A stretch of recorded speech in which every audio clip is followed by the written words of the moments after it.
Good afternoon, everyone. Welcome to the discussion panel with the Black Scholar, the journey thus far. My name is Tokunbo Ojo. I am the Associate Dean, Student Faculty of Grad Studies at York. I'm also an Associate Professor of Global Media Studies in the Department of Media and Communication Studies here at York University. It is my privilege to be with you this afternoon. Although we are not in the same location, we must acknowledge that many indigenous nations have long-standing relationship with the territory upon which York University campuses are located that precede the establishment of York University. York University acknowledged its presence on the traditional territory of many indigenous nations.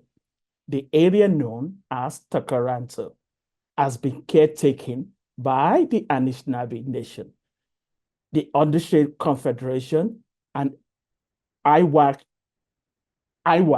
It is now home to many First Nation, Inuit, and Métis community. We acknowledge the current treaty holder, the Mississauga of the Credit First Nation. This territory is subject of the district with one spoon, one bag covenant, an agreement to peacefully share and care for the Great Lake region. Once again, welcome to the discussion panel. Today's program is about 90 minutes long. It will include brief presentation on grad studies at York. That presentation will be given by my colleague from Faculty of Grad Studies, Eileen Wansey, who is actually our grad recruitment and liaison officer. Thereafter that, there will be panel discussion with 3 of our award-winning grad students. The panel discussion will be moderated by another FGS colleague, Richolette Freckleton, Associate Director, Research, Scholarship, and Award at FGS. Immediately after the panel discussion, there will be great opportunity and time for you to ask questions. Ask our panel speakers about their journey, their experience at York, and they will be gladly and happy to provide you with some insight on their journey. And I do hope at the end of this 90-minute session, you will consider to be part of the great body of grad students at York. Once again, welcome to the panel discussion with the Black Scholar, the journey thus far. Eileen, over to you. All right, thank you very much. So I'll do a quick presentation. We'll talk about what grad school is, who qualifies to attend, why someone might want to go, and then the financials, tuition and funding. And then we'll get to the good part, the panelist discussion. I know you're all anxious to hear specifically from them. So we'll just go over this first step. So to just make sure we're all on the same page, we'll do a brief presentation just about or a brief description of what grad is. So master's degrees are the first degree level available after you complete your bachelor's. So once you have your 4-year honors degree, you can pursue a master's. Usually a master's is 1 to 2 years in length. So that's preset by the program. There's 3 different formats in a traditional master's. So coursework only, major research project, or thesis-based. So in a coursework only master's, you're doing a set number of courses, usually between 8 to 10, and that's it. You're done, you can graduate. Major research project-based programs, you're still doing courses, usually between 6 and 7, and a small research project in addition to that. And then thesis-based programs, you're doing courses, usually about 4 or 5, and you do a large research project in addition to that. Now, there's some master's degrees that are slightly different format, like the MBA for sure, social work. So there's exceptions, but this is the main framework. Then if you wanted, there are PhDs or doctoral degrees. The advanced research degree, the highest available degree that the university awards. Usually a PhD is 4 to 5 years full-time. It can be 6 or more, depending on your research. For almost every PhD at York, except mechanical engineering, you need to have a master's before you go into a PhD. Mechanical engineering does offer, if you have excellent grades, to go right from your bachelor's to your PhD. But for the format of the PhD, usually it is you do coursework in your first, maybe second year. You write a qualifying or a comprehensive exam in your second year, and then it's years of research. So for reasons someone might want to pursue a grad degree, I mean, there's many reasons, they're personal to you, but career advantages, people who hold a graduate degree have higher employment rates and higher salary rates within those employment opportunities. For the personal advantages, I mean, learning, growing your network, personal and professional, that set you up for the rest of your life. Academic advantages, so learning from experts, becoming an expert yourself, pursuing research questions that you're very interested in. And then we want to emphasize that grad school is accessible. There is a lot of funding available. If you're only wanting to do a master's, it's usually only 8 months to 2 years, and then that's it, you're done. And we do offer a unique admissions process for some folks. So what we consider when you apply, the graduate application components, grades. So if you're applying to a master's, we look at your undergraduate grades and we look for at least a B plus or above in your last 2 years of study. So on different grading scales, a B plus is 3.3 out of 4, 77 out of 100, 7 out of 9, 15 out of 20, second class, upper division, 2 to 1. If we didn't discuss it, you can certainly put it in the Q&A, and I'm happy to reference your grading scale, but we do look at grades. If you're at the master's level wanting to go to a PhD, we then look at your master's grades for PhD admission. We're also looking at your resume. So your work experience, your volunteer experience, your research experience, any extracurriculars. Some programs don't have any expectation of this. Others, for more professional or executive programs, work experience or professional experience is required. So depends on the program. Most programs require 2, if not 3, letters of reference. They could be academic, so someone who's taught you or supervised your research, or professional, someone who's managed you or supervised you at a work or volunteer position. Statement of interest, we ask for, it's kind of like an academic cover letter. We'll share in the chat too a link to a recording we have of a how to write a statement of interest video done by our dean and vice provost. Very helpful. Usually these are 1 to 2 pages, 500 to 1,000 words about why you want to pursue grad studies, the research you're wanting to do, your plans for after graduation, so on and so on.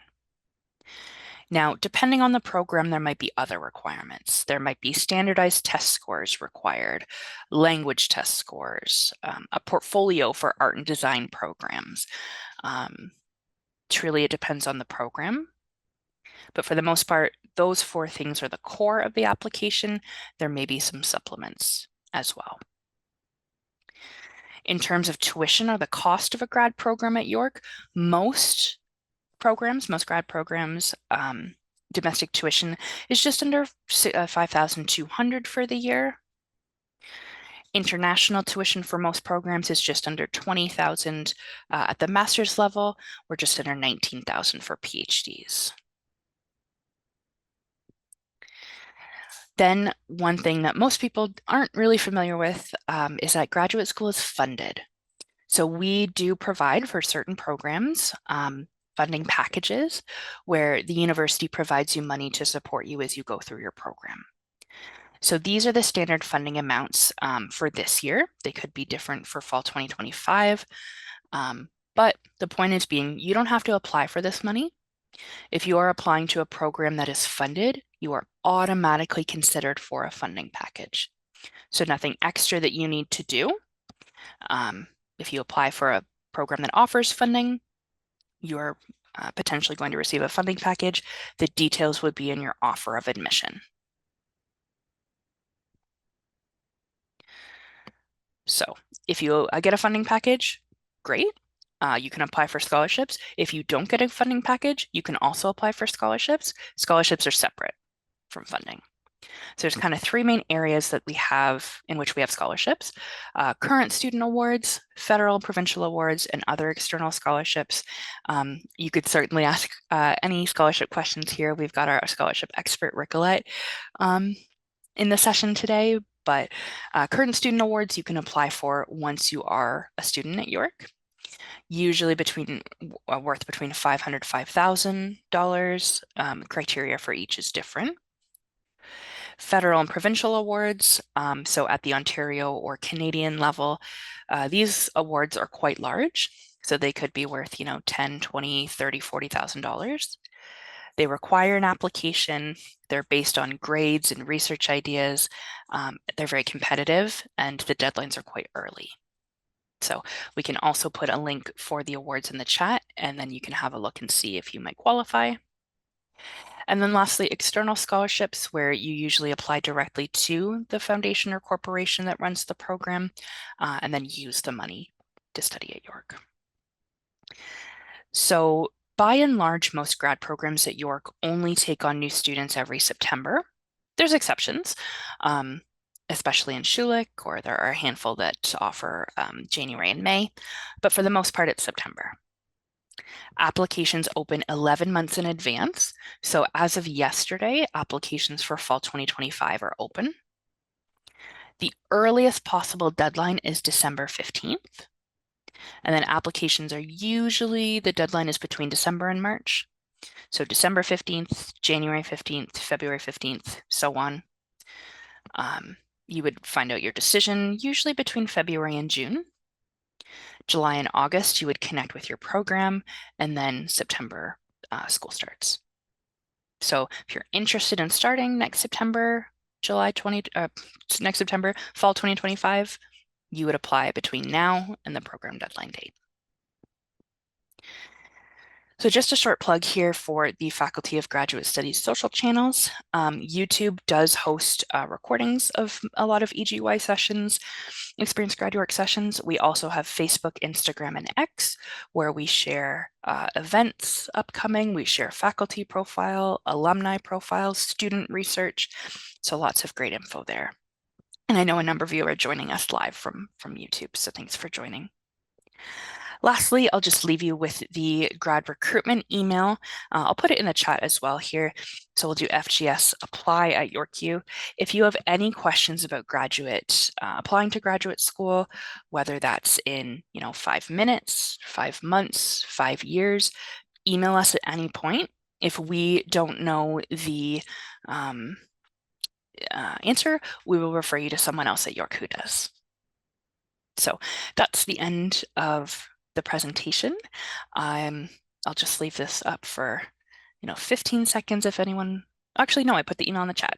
So I will stop sharing, and Richolette, it is over to you.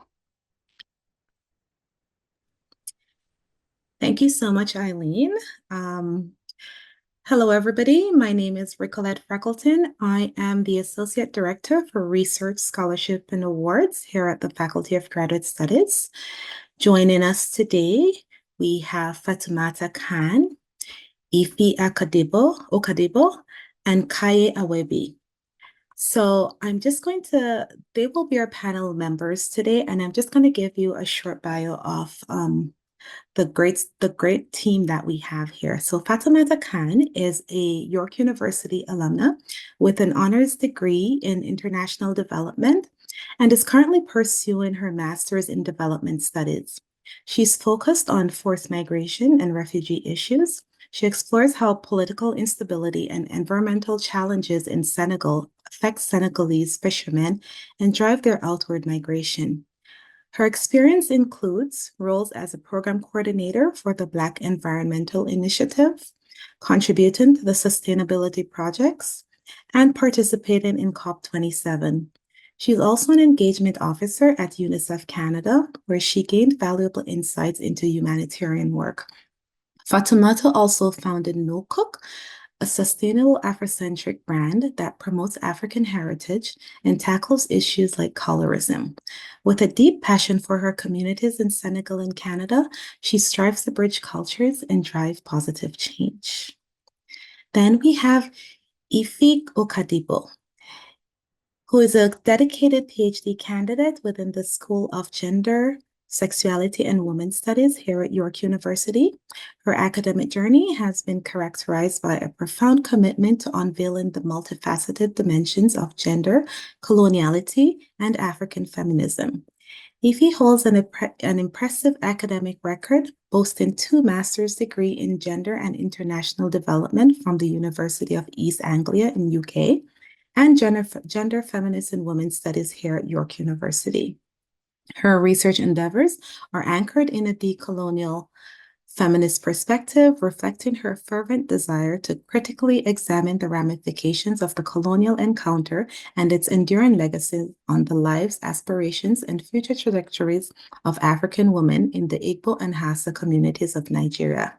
Ife's scholarly pursuits encompass a rich tapestry of subjects with a primary focus on coloniality, decolonization, and African feminism, African personhood, traditional women's movement, and gendered leadership. In her recent work, Ify has expanded her research horizon to encompass the intricate discourses surrounding gendered power and its unique connections to Igbo spirituality. Her exploration delves into how African women continually disrupt the prevailing binary narratives that often oversimplify the interplay between Western religious influences and African spirituality. We also have Keye Ewebiyi, who is a passionate finance professional with expertise in global treasury management, capital markets, financial reporting, and strategic finance. He recently completed a summer internship at the Canaccord Genuity Corp as a capital markets analyst. Keye is a chartered accountant and holds a dual bachelor's degree in economics and accounting. Since starting his MBA at Schulich School of Business, he has been recognized with the Dean's Entrance Award, the Canaccord Genuity Award of Excellence, and the Paget Warner Scholarship. He also serves as the co-president of the Schulich Black Graduate Business Network and as a graduate student ambassador. Specializing in finance and sustainability, Keye aims to advance his career in treasury management and capital markets post-MBA. Welcome to you guys. And I'm just going to kick it off for our audience by asking you guys a series of questions. So I'm going to start off by asking Fatoumata, how did you learn about graduate school and why did you decide to go? Thank you so much for the question, Richolette. So regarding learning about graduate school and what made me decide to pursue it, it was initially introduced to me by my sister. She's 2 years older. Obviously, we have the same background. We were raised in Canada, went back to Senegal for some time. And she is actually the first woman in my immediate family to pursue a master's degree. And I found it inspirational, right? And it opened a multitude of doors for her. She's currently employed by UNFPA in Dakar, Senegal. And initially, I was assuming, I'm the younger sister, let me just follow her steps. And upon completing my bachelor's degree and going to things like COP27 and environmental conferences and other development conferences, and being around NGOs or accredited institutions that I looked up to, when you do ask them about how can I potentially find myself in these spaces, a commonality that they kept mentioning was pursuing, your graduate studies, getting your master's degree. That will open so many doors for you. And my sister is the lived experience. I've heard it constantly that graduating with the bachelor's is sufficient to a certain extent, but just pursuing that master's degree can bring you to the next level. So for me, it's something that genuinely opens a multitude of doors and opportunities. And more specifically, it also gives you access to connections that you may not have within your bachelor's. And it can also reaffirm a passion that you may have within yourself or introduce a new one. So yeah, that's my take on that. Thank you. How about you, Ify? Hello, everyone. Thanks for the question, Richolette. I think for me, the answer is very similar to Fatoumata's answer. It was more to do with my passion, right? So I always wanted to do, way back when, I always wanted to work for NGOs. That was the goal that I had. The goal has shifted, but that was my initial kind of goal, to work for NGOs.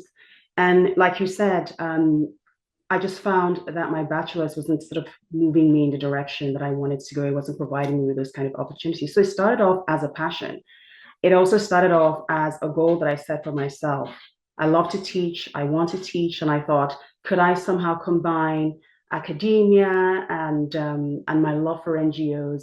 And somehow would academia provide me with that kind of nice spot to do the two things that I'm really passionate about? So that's kind of how it began. I wanted to advance in my career working for NGOs, and I felt like having a master's degree would kind of get me into the right doors and would provide me with a wider opportunity. That was the initial reason why I applied for graduate school. Like I said, it has changed quite considerably from the beginning, but that was the first sort of reason of wanting to apply to graduate school. Oh, thank you. Keye?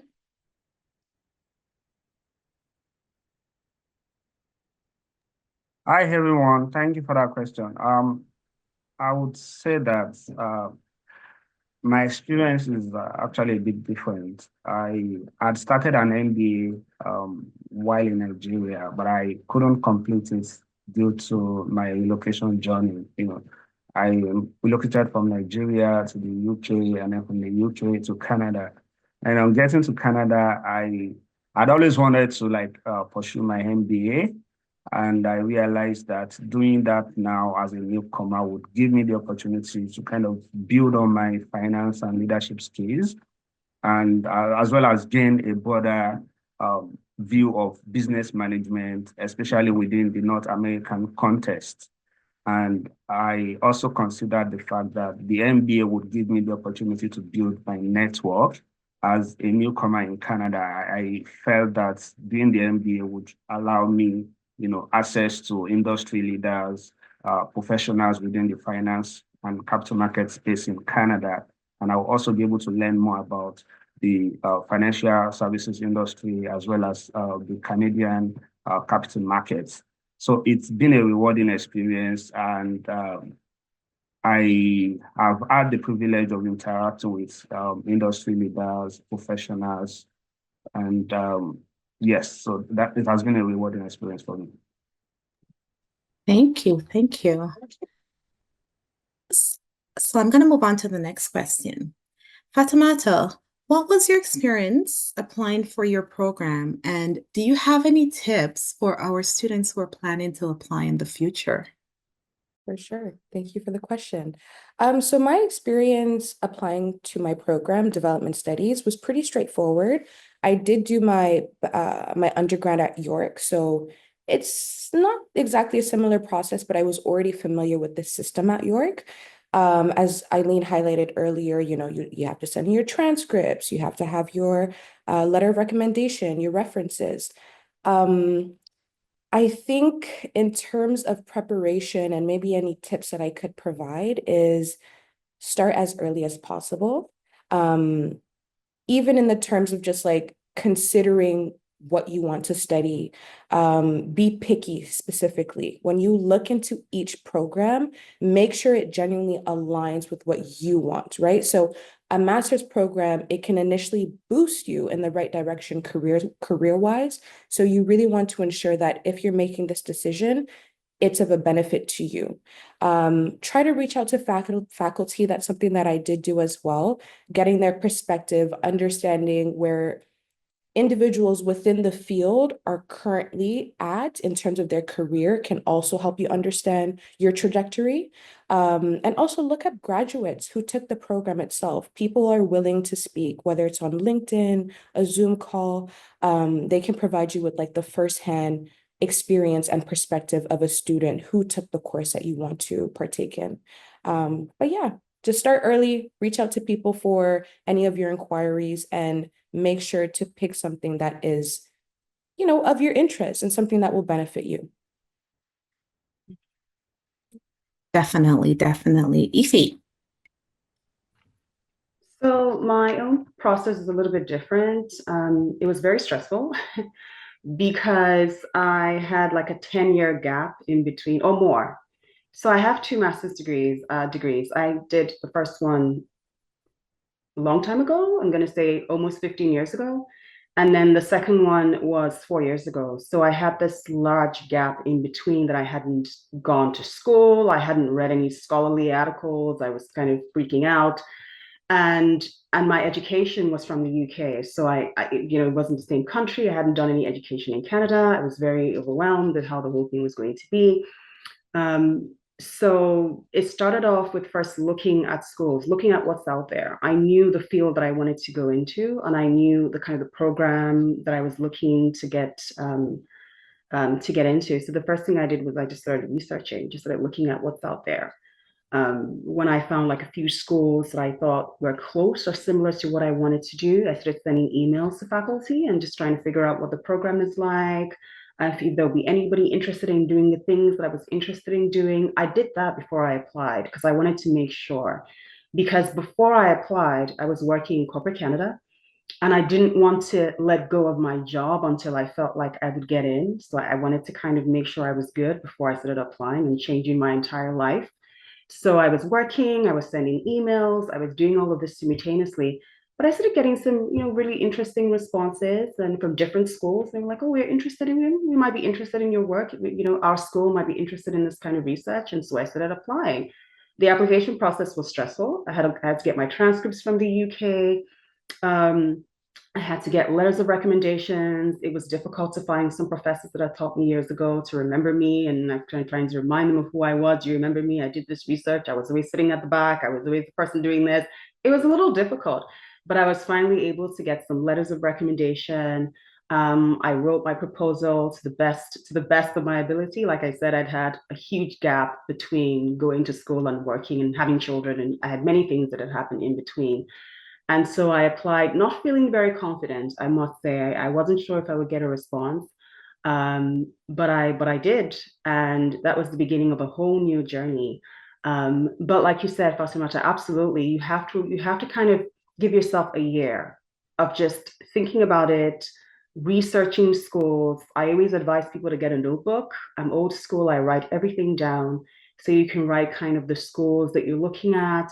You can kind of, figure out how you want to do this, what kind of programs are out there, the cost, what the implication will be for you. Do I need to write a GMAT or IELTS? What do I need to do? What kind of exam do I need to do to even be able to get in? Right? Is this a good time for me personally? Am I able to go back to school at this time in my life? What's going to happen with money? Because like I always tell people, students, you have to be scrappy, right? When you're a student, it can be difficult. So is this a good time for me to go back to school? Am I able to do this part-time? Or am I able to do this full-time? So there are many things that you have to kind of consider before you even begin to apply, right? Because the process to apply can be, for some, it can be quite overwhelming. It can be quite time-consuming.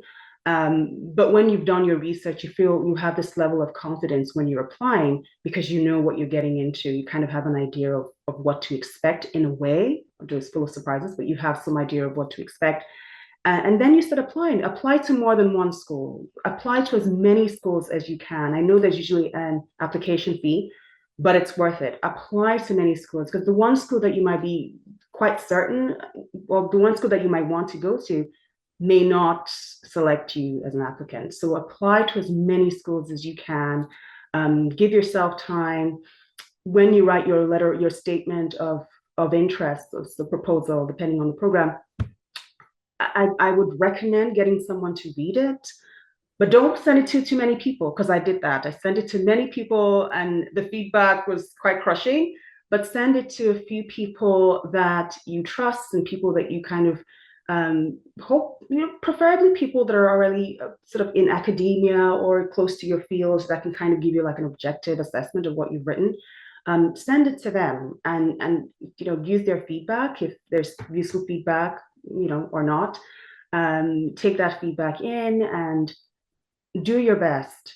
The last thing that I will say, because I think this is really important in the whole process, is pick something that you're interested in. I always tell people, because you're going to spend a long time doing this research, whether it's the MA or you want to go ahead and do a PhD, you're going to spend quite a number of years doing that research. It has to be something that you have some passion for, or else it will be very difficult to sustain it.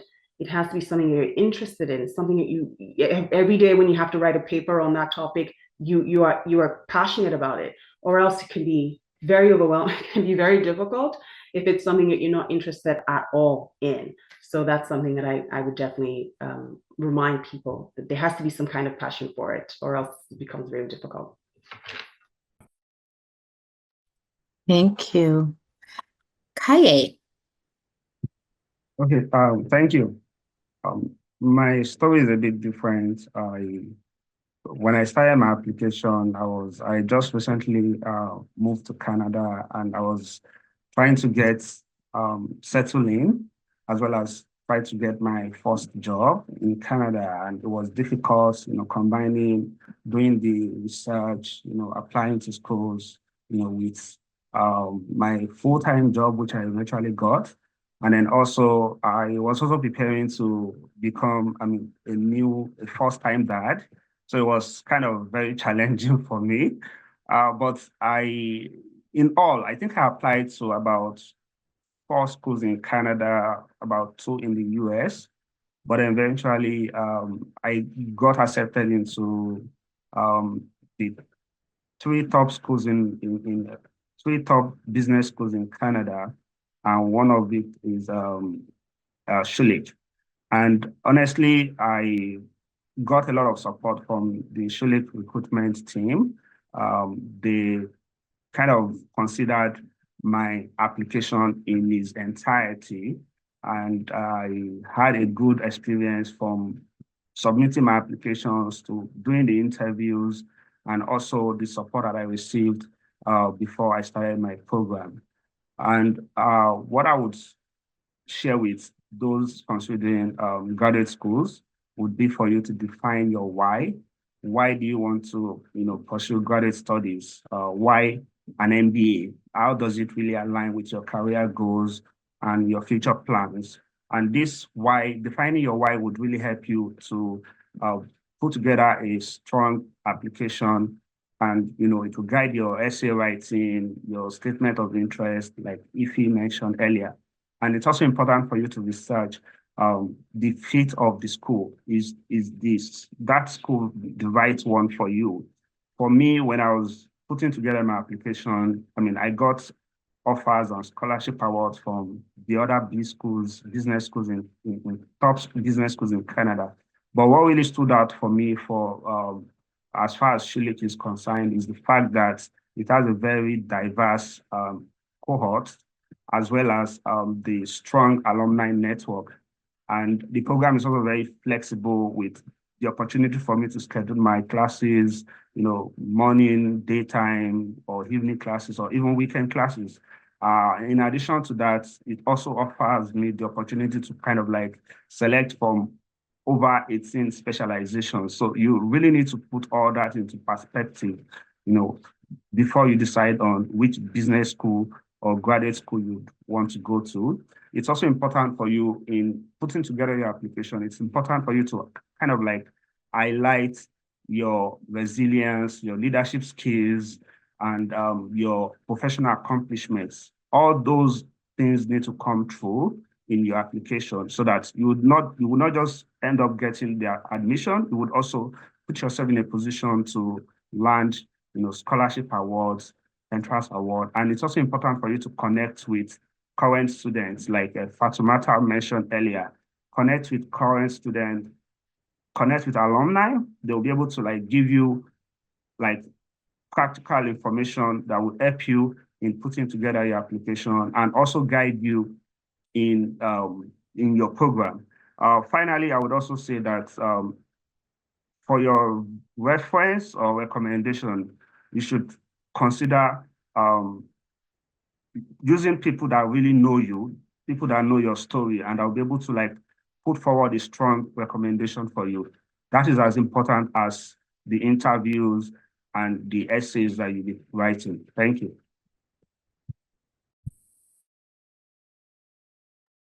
Thank you. Thank you. So I'm moving on to my last question before I jump into the Q&A.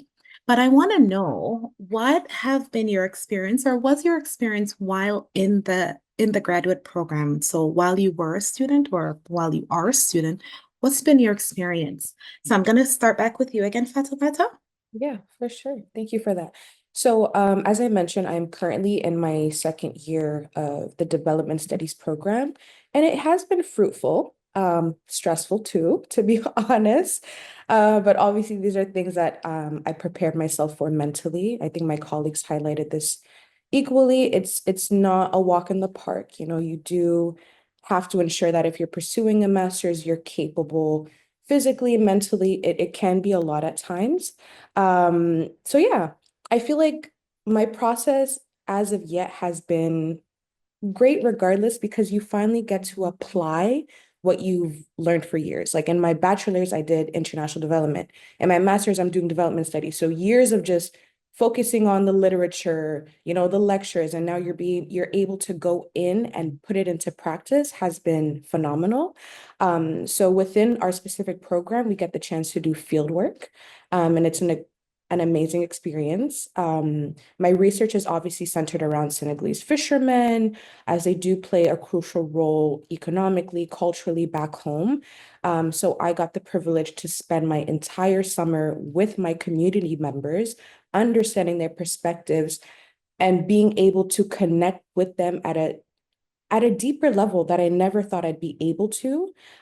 So it's a privilege, to be quite honest. It is exhausting, but once you're in it, you will see that there are so many benefits that come about, whether it's the connections, whether it's discovering something within yourself that you never really knew was there. Like, I didn't know that I could hold interviews with like 20 participants within a few months. So these are things that within the graduate program or pursuing a master's, you'll be able to discover within yourself. And it's awakening. It's a moment where you change, you develop a lot of new skills, and you solidify yourself also academically and career-wise. I'm currently TAing, for example, and this is something that I was provided the opportunity through a master's program, and I never knew that I enjoyed teaching until now.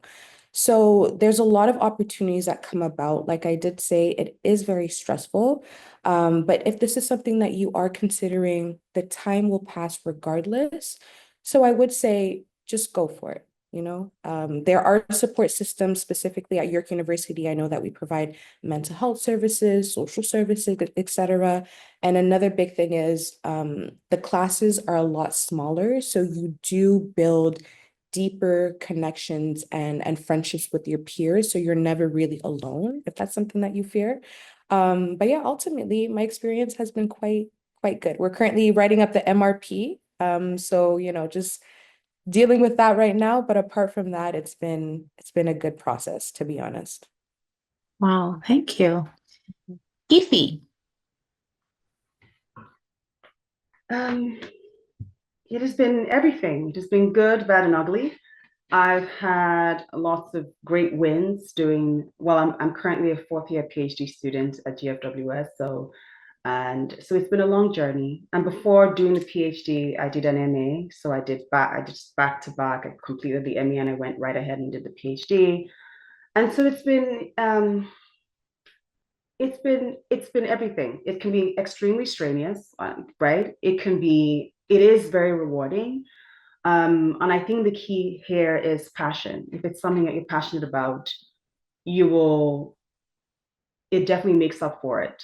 if it's something that you want to do, you have a passion for it, you have a passion for academia in particular, which for me is what I have a passion for, it's definitely worth it. Even if you don't have a passion for academia specifically, but you want to go ahead and have an advanced degree, it's definitely worth it. If I think about all the other skills that I have gained whilst doing the master's or the PhD, there's so many to count. I was trying to write them down, but there are just so many, whether it's the discipline or it's the organizational skills or it's teaching. Like, for example, I've had to teach now for the past 5 years, or it is doing very interesting kinds of research, whether it's working with the archives or doing interviews, or you just develop a lot of skills that you never even thought that you had or could have before, right?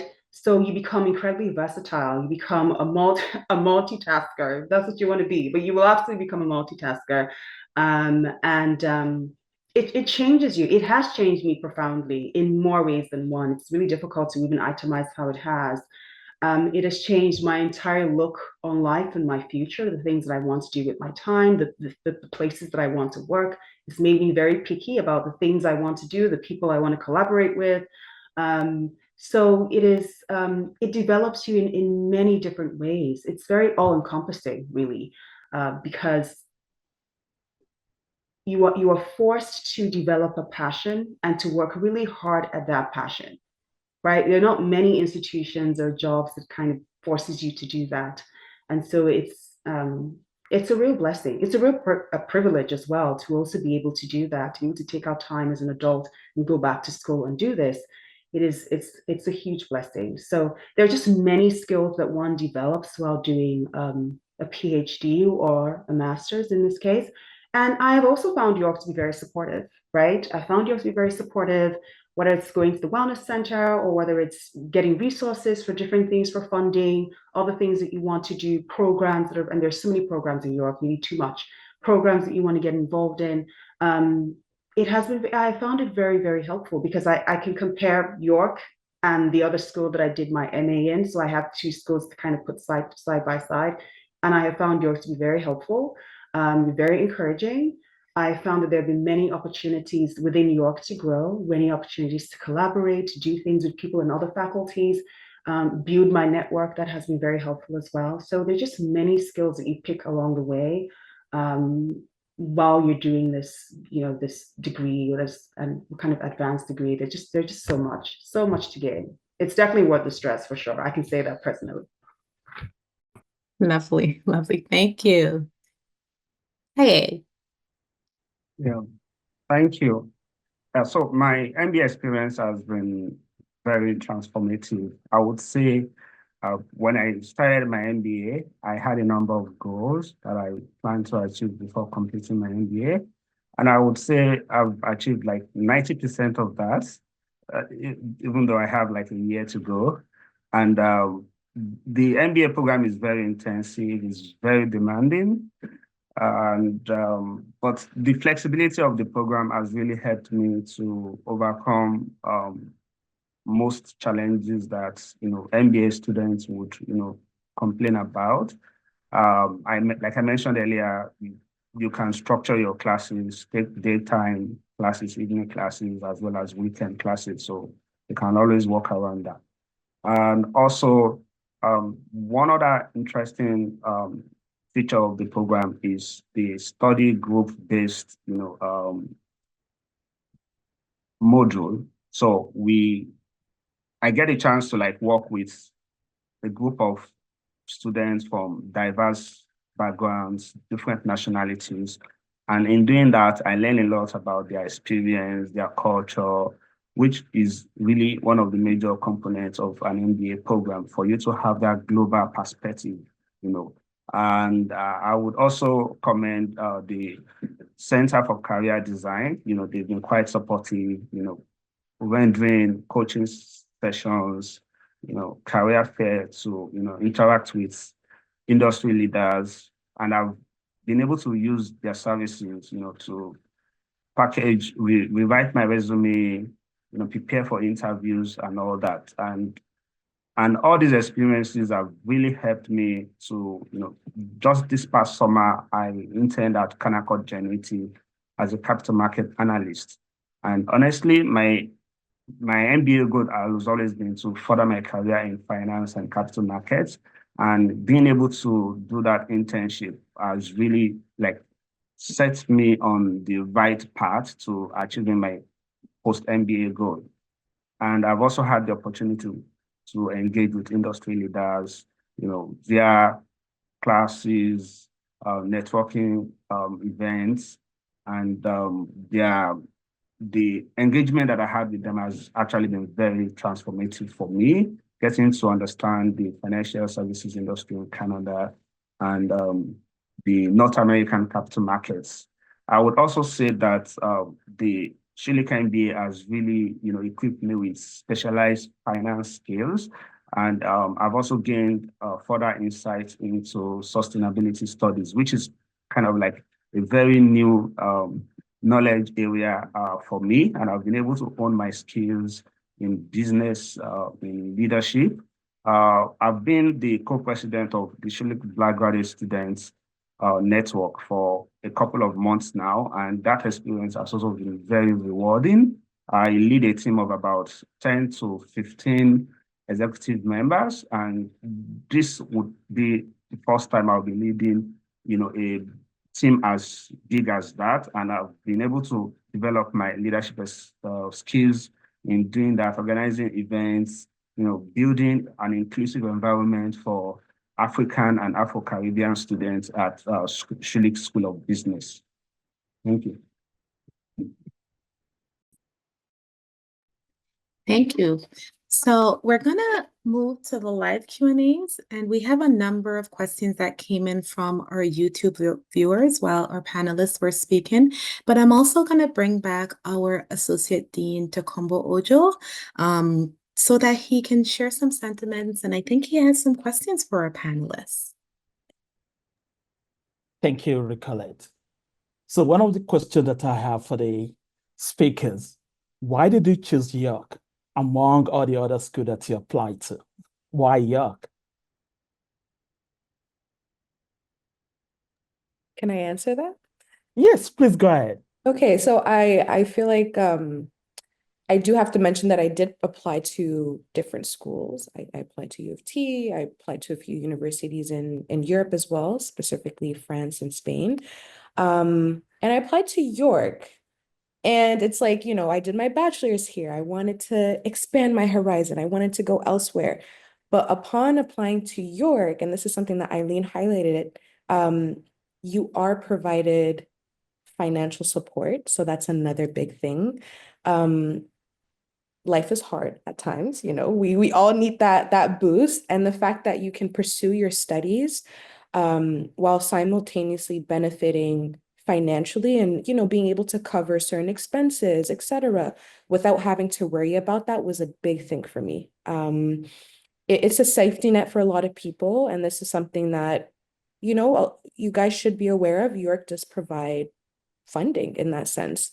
So tap into that. It's something that we can all benefit from. And not only that, I feel like York was the only school, apart from, all of them requiring a thesis or an MRP, York was the only school who ensured that there was the fieldwork experience. So like I said, I wanted to be able to apply my knowledge finally. And the fact that fieldwork was an option, though it's scary when you first look into it. I remember me last year in this position, I was so terrified. But completing my fieldwork, I can only be so grateful and content that you're able to finally understand the material to the point where you're applying it. And that within itself is a boost of confidence. And it gives you a sense of reassurance that you are capable to pursue this specific career path and this specific, just this specific, how would you call it? This field of work. But yeah, I would say the funding and the fieldwork experience for me. That's why I chose York. Ife. So my reason, I'm just going to be honest. The funding was huge, but it was more than the funding for me. There were three reasons why I picked York. It was funding, it was relocation, and it was a certain professor. So not particularly in that order. I wanted to move. I lived in BC for 10 years and I wanted to move from BC to Ontario. So York was a way to move. York also provided me funding. So that was the second reason. The third reason was there was a professor that I really wanted to work with, and she is at York.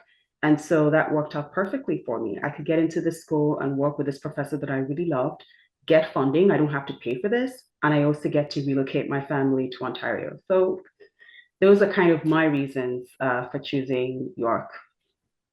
Thank you. Keye. Yes, thank you, Tokunbo. I chose York because, and specifically Shulit, because of three things. One is the funding, which everybody attested to. I got admitted, or I got offers from Rotman, that is U of T. I also got an offer from Smith Business School, that is at Queens. And they also offered scholarships. But when I got accepted into Shulik, I realized that the scholarship award was kind of lower than that of Smith. And then I pushed back. And then they got back to me and increased the offer. I'm like, oh, this school looks like they looked very generous. Like I was really impressed with that kind consideration from the school. In addition to that, the school kind of considered my application in its entirety. Like I got advanced credit without even requesting for it. So that really reduced my cost load. And the school also considered my professional achievement, being chartered accountant, and that's really impressed me, honestly. In addition to that, I also like the flexibility of the program. That, like I said earlier, you can structure your classes. You have over 18 specializations, to choose from. The strong alumni network is something that I'm interested in, as one of my MBA goals is to build my network. So being able to connect with the alumni online, on LinkedIn, attend alumni focused events. There is the alumni to students networking or mentorship program. And finally, I would say the strategic field study program, the 601 program at Shulik, is one program that would encourage anybody interested in broadening their business skills or improving their business skills to consider as one of the reasons to apply to Shulik, because I get the opportunity to apply all the skills that I've learned or acquired in my MBA program, in working on a live business. So I get to work on the comprehensive strategic analysis of a business in Canada. And I'm currently doing my 601, and the experience has been very rewarding, being able to apply all that I've learned, on a real life, scenario. Thank you. Okay, thank you to three of you for indicating to us what attracted you to York. Now that you're already here, what does it mean to be a Black grad student at York University? What's the experience thus far?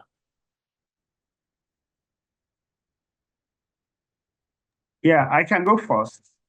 Yeah, so the experience for me has been rewarding, honestly. I've been opportune to win a number of scholarship awards, and which I really didn't envisage, starting the program. So Shulik has a number of scholarship awards for Black students, and being a student and being in a position to take advantage of those, I really appreciate that.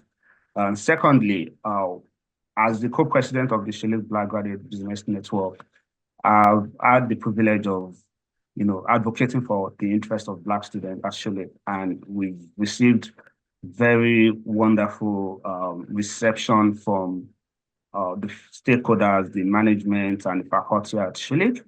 And that actually led to us being able to host the first ever recruitment fair for Black students, at Shulik, I think about 2 weeks ago.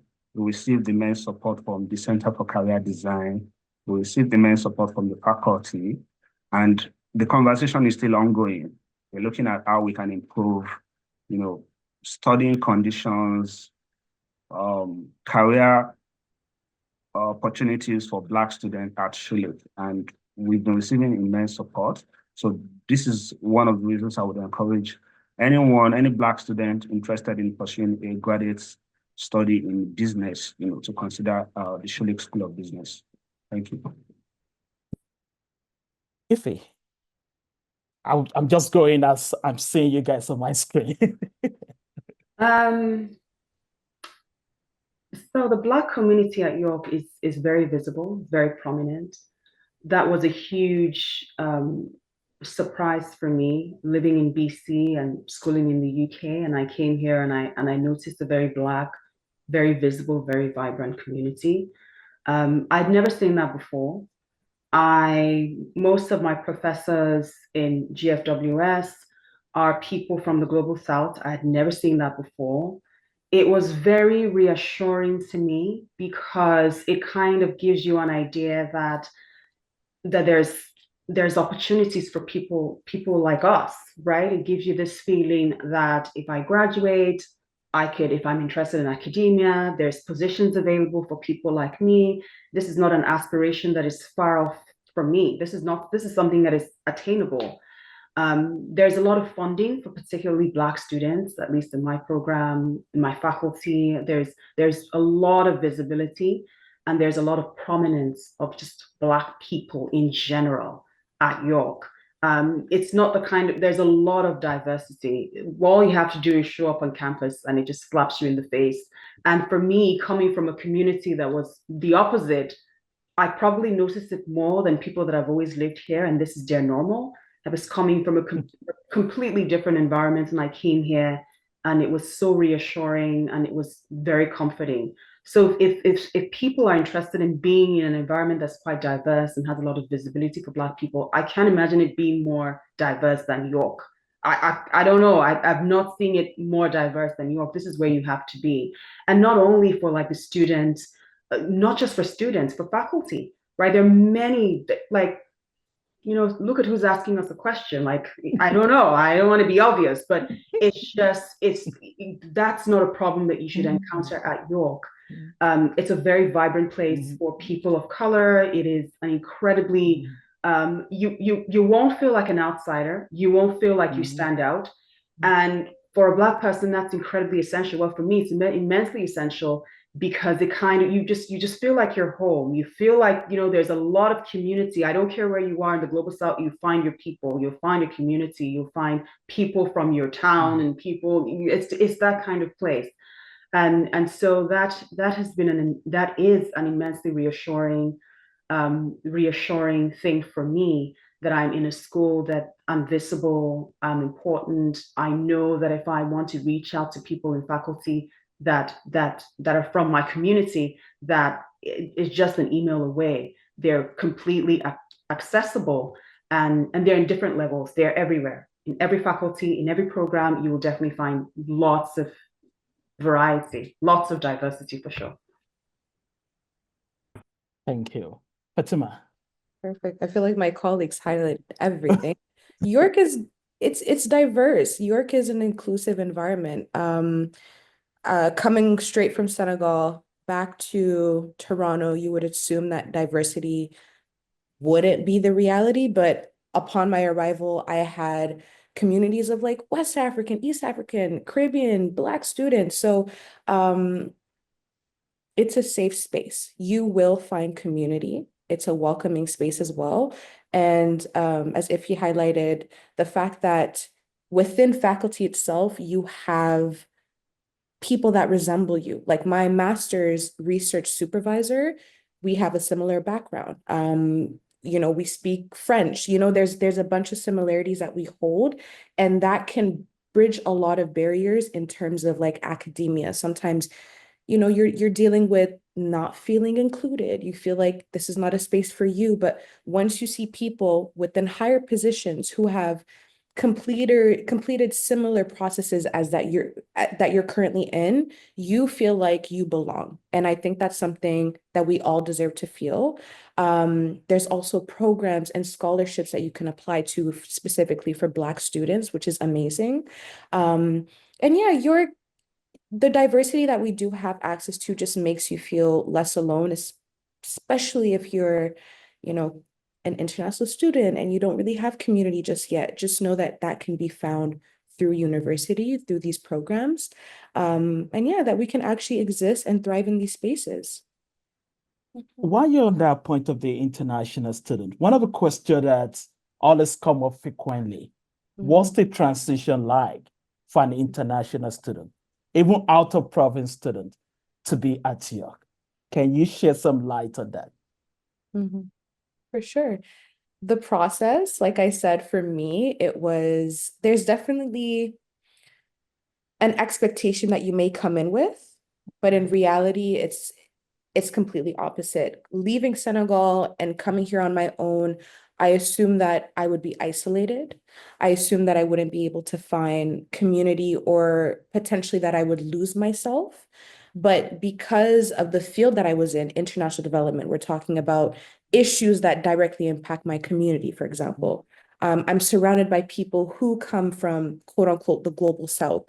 It's grounding in the sense that even though you're far from home, you're still connected to issues and realities of those that, you're yearning to be around, right? Whether it's your family, whether it's your community, etc. So it is different. There is a culture shift, but within that culture shift, you can still find similarities. Like I said, my master supervisor, though we don't come from the same exact country, we're both West African. So sorry about that. We're both West African. We both speak the same similar mother tongue in terms of French.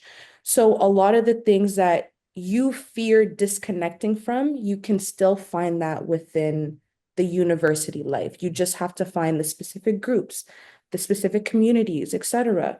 But yeah, that's my take on it. Yeah, and Ife, both of you talked about studying abroad and coming, particularly Keye, you came into Canada, started a master's program. If you did your master's in UK. So that transition, can you speak more to it from moving from a different province to Ontario and how you sort of settle in and also coming from two different educational backgrounds? Should I go first? Yes, go ahead. It was a huge transition for me. Like I said before, I did my MA in International Development and Gender Studies in the UK 2011. And so that was a long time ago. Things have changed dramatically from 2011 to now when it comes to like gender studies and things like that. There's been so many shifts. And in between, I did a little bit of NGO, but I left. I left the NGO life for a variety of reasons. And then I went into finance. And then I did finance for quite a long time. And then I left finance and I went back to school. So it was very it was such a huge shift, like coming back to school as an adult. I had very young children when I sort of started my MA, and it was very difficult navigating young children, family life, and then moving. Even though I was moving it within the same country, it felt like I was moving to a different country, because BC is very far, different time zone, just a completely different culture. So it was very stressful for me. It was a really difficult shift, and then the academic side of it was also stressful. I had to get accustomed to reading again and reading academic scholarly stuff, which I had not done for a long time. I had to kind of get myself back to staying up late at night to do this, which I hadn't had to do for a long time. So that transition was quite difficult. I think for me, what helped with the transition was specifically York, was having people that were incredibly supportive of my work. That was I was not expecting that. I had a lot of faculty that really helped me with my transition. I had a lot of professors that knew that I was moving because I moved in between. I think I was in my second year while I was in my PhD. So I had faculty that knew and they provided me with a lot of support. I had people that had done something similar as well. And so they were able to kind of give me some insights as to what to expect and how to do this. So in that sense, I was fine, but I had to go through it. It was stressful, but that's a few years ago. But having that support, particularly faculty, was very helpful in me sort of taking some time off throughout the program while I was in the program to move and to kind of settle my family and then go back to school and kind of pick up where I stopped. Faculty was very helpful in helping me do that. But I don't know if I've answered your question. If I had to compare specifically between like the academic side of it in the UK and here, there's very little to compare. It was a completely different time in my life. It was hard. The UK is, I say this without apologies, the UK is a very difficult country. I don't care. That's just it. It was really difficult. It was a very different time. I was a student. I was struggling to survive. So it was a different time. I was a completely different person. Like I said, when you go to a graduate program, you put through the fire and it changes you for better, for worse. So there's very little to compare. If I had to even talk about the scholarship and the way the program was designed and the kind of growth that was allowed doing this something similar in the UK is so different. And even the aspirations that you set for yourself, so different. Like now I have very big goals and very big ambitions because I know that it's possible that they can come true. But in the UK, I don't mean to bash the UK, but it's just a completely different place. So when you ask me to compare, there's very little to compare in that sense. Even like the quality of it's very difficult to compare. I find that it's so different, very different. If you still want to add anything here, or I move on to the next question in the interest of time. So the next question that I have is this. Each of you alluded to the fact that, yes, you are having fun, you are enjoying your program, and that you've gained so much knowledge. And in the same process, you also referenced the fact that it's stressful. So specifically, what are the proactive way in which you've ensured your well-being through this journey? Any one of you can take on that question. Okay, I can go first. Yeah, the program is very stressful. Very stressful, I would say. But for me, I would say I have a way of coping with stress. I don't really let it like get into like get to affect my mental health. I protect my mental health a lot. And one of the things I try to do is to like unwind. So for my weekends, I make sure that I stay away from studying, except if I have a test or an exam coming up. So I'm a soccer fan, so I take my time to, watch Chelsea, which is my favorite club. I watch their matches. I follow the English Premier League closely. And I also spend time with my family. We go out, to the malls, spend some time with my friends as well. And I also take time to volunteer. I'm a graduate student ambassador at Richolette, so I attend events, networking events as a volunteer, and I also volunteer for local charities within GTA. So that's how I've been able to deal with the stress. Thank you. I'd like to Any other thoughts? Yeah, go ahead. I think I mentioned it earlier that within master's programs, sometimes it's a lot more smaller. So you can actually build stronger relationship with your peers, and something that has really, really helped me stay grounded and, not stress over the realities of pursuing a master's is relying on the community that you have access to. Your peers, similar to you, are experiencing these stressors, they're going through what you're experiencing right now. So just turning to them and understanding that you guys relate on these issues and that you're not alone. Another big thing that I mentioned is that at York, we do have psychosocial services, et cetera, that you can turn to, whether it's just having somebody to speak to about where your experience is super important. And another thing that I personally did was just walking, low impact physical exercise. It is very grounding. If you're writing your MRP, if you're writing your thesis, make sure to take breaks.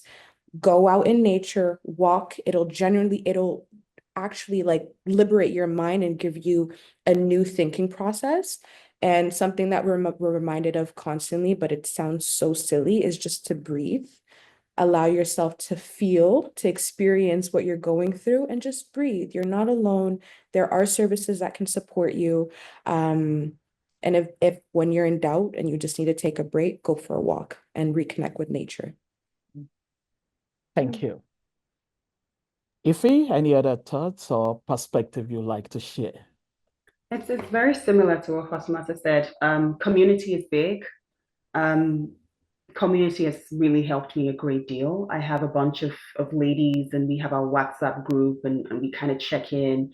And we're on Zoom once a week. And sometimes we're just chatting. We're just chatting about our struggles and whatever it is. So community is really big. I've experienced quite a lot of burnout. I must say that it hasn't been smooth sailing for me. And so in those times when I'm completely overwhelmed with everything that's going on, I just kind of shut down. I don't do anything. I don't do any work. I spend 2 days on my bed just binge watching a Netflix series. It helps me a great deal. I eat whatever I want. I'm not thinking about anything. I just relax. I'm on my bed with my remote.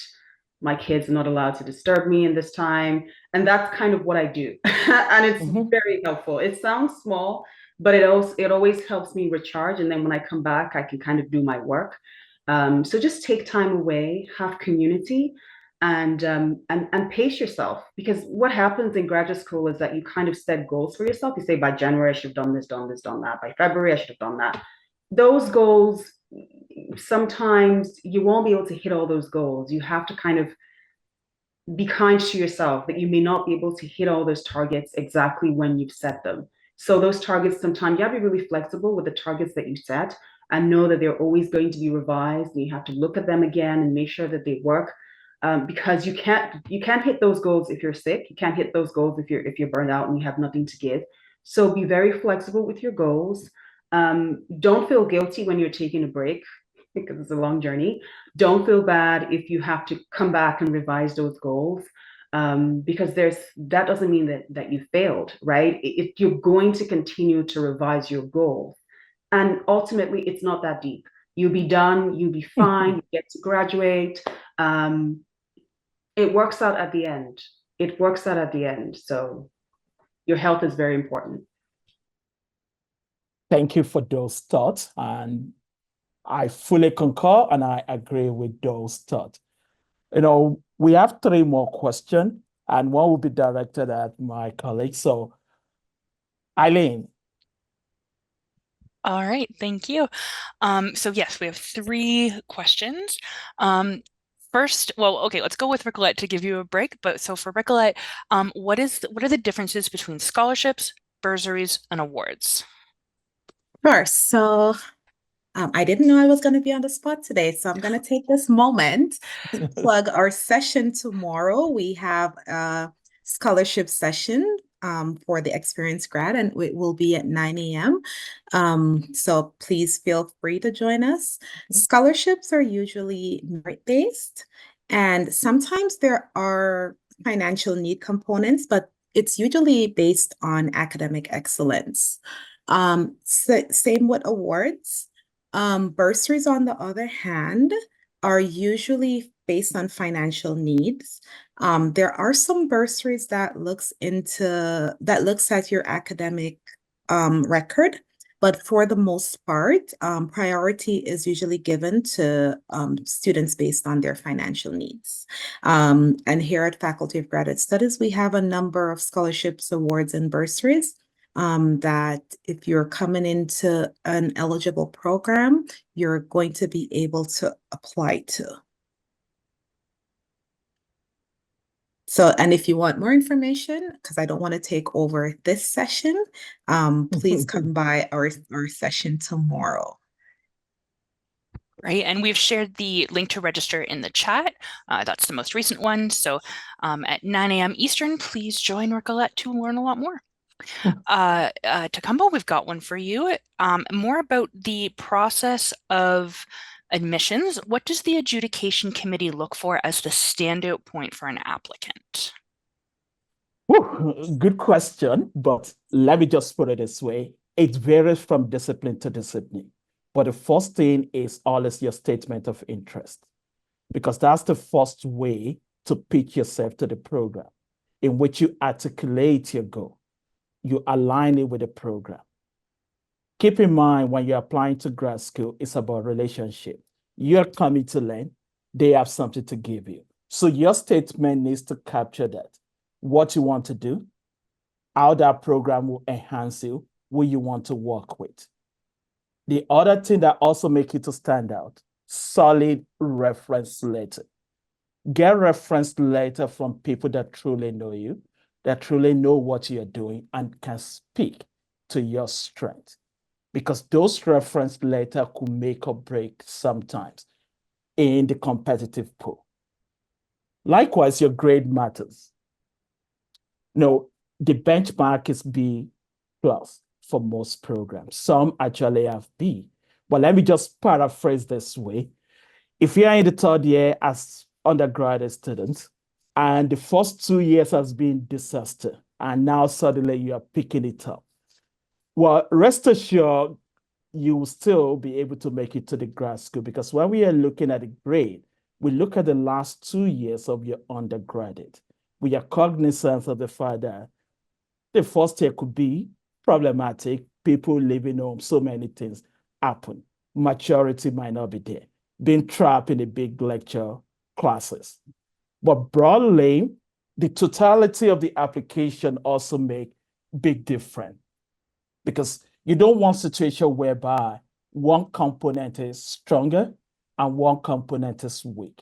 We looked at the totality of the package as a way to make informed decisions. One of the things, when you're also thinking about PhD, people that you want to work with in that institution are crucial.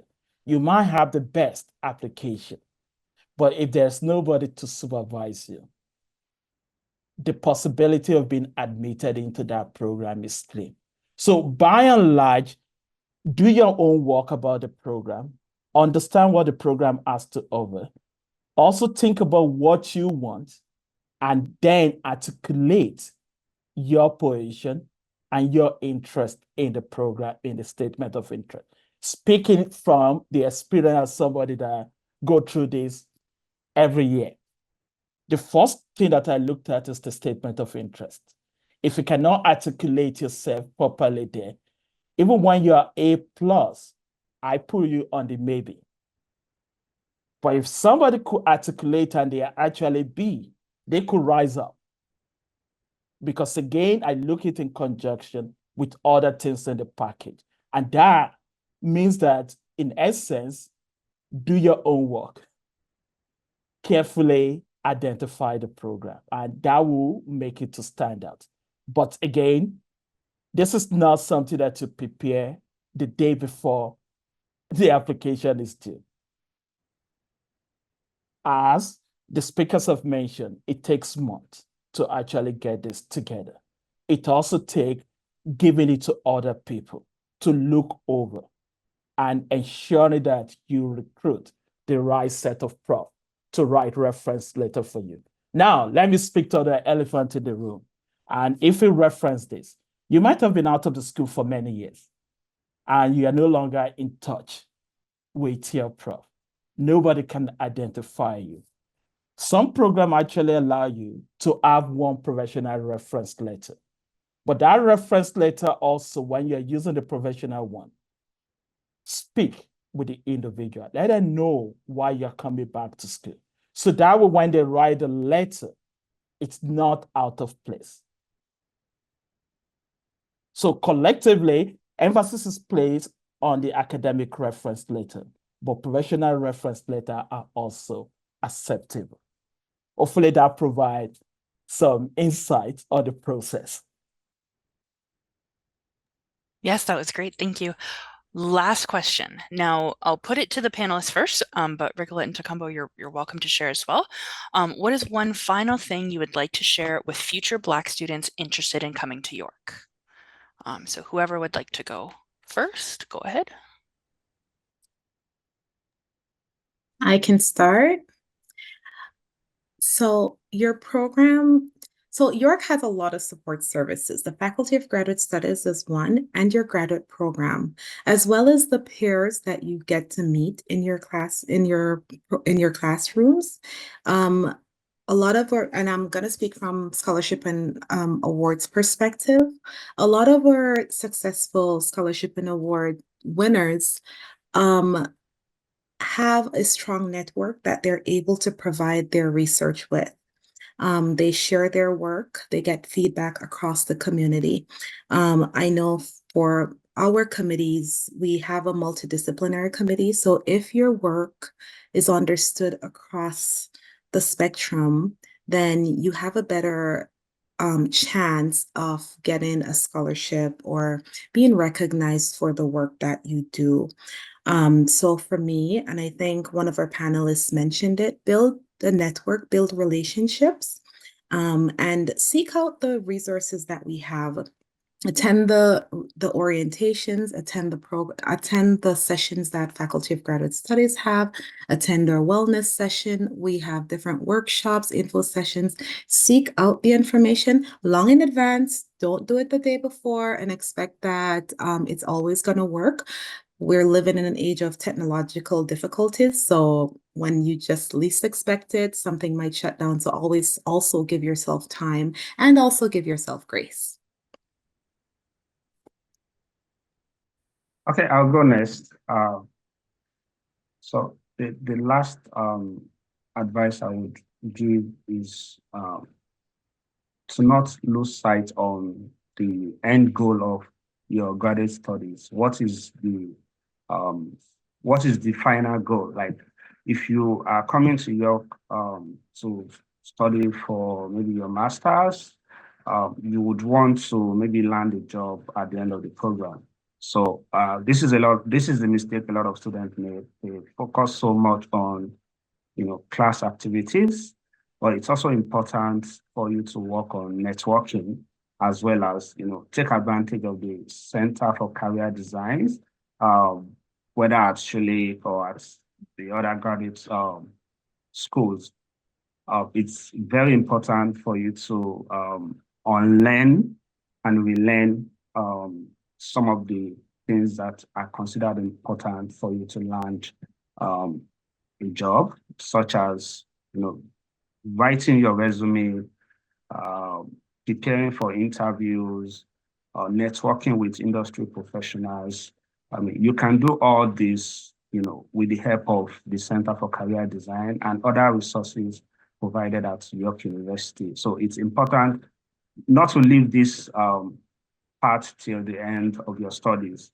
As soon as you get in, you need to start building your network, preparing to get that job.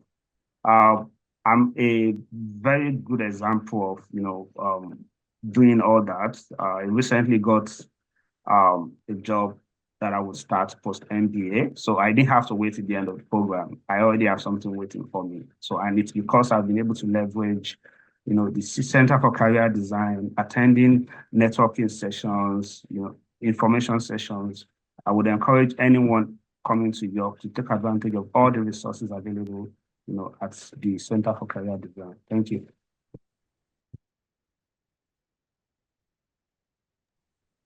Okay, anyone else? We've got about 3 minutes left. Well, if nobody wants to jump in, I can add this. briefly. Go ahead. Okay, perfect. Just briefly, I think my colleagues highlighted everything, but obviously when you're about to pursue a master's, you're going to be overthinking.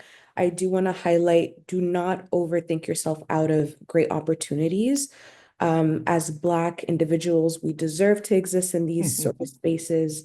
If you're worried about community, you will find community. These are things that will come along the process, right? Another big thing, you are all capable, and the process, though overwhelming at times, it will be rewarding. Specifically as Black professionals, this could expand your horizons. And if this is something you want to take, gain the knowledge, go back home, support your communities, do it. Do it for yourself, do it for your communities, do it for future generations to come, right?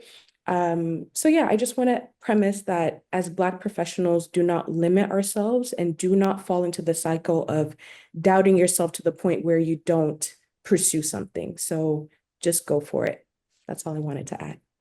In other words, don't allow victim mentality to take you out of your vision. Be yourself, define yourself, know your goal, and be the very best. The world is at your feet. You can make it. So just come and shine and excel. You have the ability and there are resources around. As they all mention, there are communities.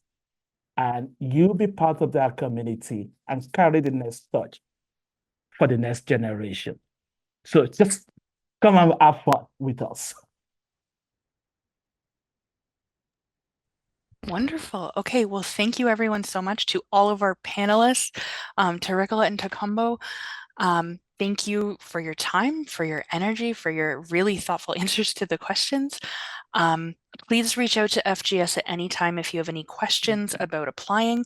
Applications are now open for fall 2025. So if you're thinking next September, the app is open. We're ready and waiting for you.